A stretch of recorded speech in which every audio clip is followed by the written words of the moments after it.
ಮಾರ್ಗದಲ್ಲಿ ನಡೆದುಕೊಂಡು ಹೋಗುತ್ತಿರುವಾಗ ಒಬ್ಬರು ಋಷಿಗಳು ಬಂದು ಅವರಿಗೆ ಸಾಮದ ಮಹತ್ವವನ್ನು ತಿಳಿಸಿ ಸಾಮಗಾನವನ್ನು ಹೇಳಿಕೊಡುತ್ತಾರೆ. ಸಾಮದ ಮಹತ್ವವನ್ನು ಅರಿತ ಸ್ವಾಮೀಜಿಯವರು ಸಾಮದ ಸಾಧನೆಯಲ್ಲಿ ತೊಡಗುತ್ತಾರೆ.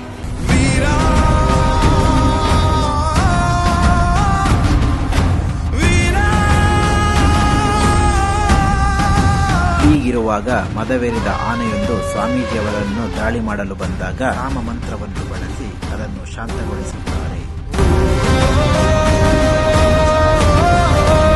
ಈ ರೀತಿಯ ಹಲವಾರು ಸಂಗತಿಗಳನ್ನು ಬ್ರಹ್ಮ ಋಷಿ ಯೋಗಿಯೊಬ್ಬನ ಕತೆ ಈ ಪುಸ್ತಕದಲ್ಲಿ ನೀವು ತಿಳಿಯಬಹುದು.